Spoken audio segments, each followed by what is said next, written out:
अहिल्यानगर जिले में अतिवृष्टि ने किसानों की कमर तोड़ दी।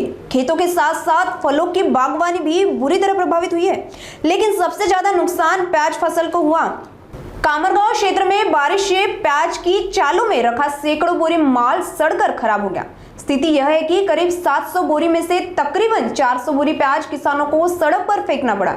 इससे किसानों के सामने भारी आर्थिक संकट खड़ा हो गया है। निराश किसानों ने सरकार से मांग की है कि प्याज निर्यात बंदी तुरंत हटाई जाए ताकि नुकसान की भरपाई हो सके। मी गोरख लानू जाधव राहणार कामरगाव। माझा कांदा चाळीमध्ये 700 गोण्या कांदा होता ठेवलेला। आज त्याला खर्च पाहता एकरी 50 ते 60 हजार खर्च येतोय, लागवडीपासून तर काढण्यापर्यंत पूर्ण एवढा खर्च केलेला आहे सगळा। आणि आज कांदे 700 गोण्यातले फक्त 200 ते 250 गोण्या माझ्या हातात आल्यात आणि त्या 200-250 गोण्याला सुद्धा 10 आणि 8 रुपये बाजार भेटलेला आहे मला। आज जो खर्च जी पूर्ण केलेला आहे मी, त्या खर्चाचा एक हिस्सा सुद्धा मला आज माझ्या हातात आलेला नाही।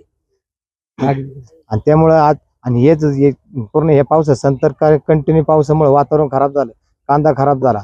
आणि आजच्या ह्या दिवसात ह्या महिन्यात कांद्याला बाजार पाहिजे ते 50 रुपये, 40 ते 50 रुपये। जर हीच निर्यात चालू असती तर आज 40 ते 50 रुपये कांद्याला भाव भेटला असता। पण जी निर्यात बंद असल्यामुळे आज कांद्याला बाजार भेटतो 10 रुपये। 10 रुपयात त्याचा फक्त खर्च सुद्धा भागत नाही माझा। तर आज मी करायचं तरी काय, अशी परिस्थिती इतकी बेकार परिस्थिती माझ्यावर आली। आज पूर्ण शेतकऱ्यावर तीच परिस्थिती आली। मी एकटाच शेतकरी नाही असा का माझाच वाटोळ आहे, आज पूर्ण शेतकऱ्यांची तीच परिस्थिती होऊन गेलेली। पूर्ण जेवढे शेतकरी कांदा उत्पादक आहेत आज तेवढे पूर्ण सगळ्यांची परिस्थिती हीच झालेली आहे। आज खर्च एवढा करायचा, पूर्ण खर्च सुद्धा निघून नाही राहिलेला आमचा आज।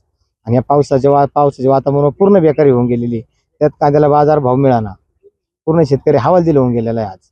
याकडे सरकारने थोडंफार दुर्लक्ष केलेलं आहे, आता पण सरकारने लक्ष दिलं पाहिजे याच्याकडे।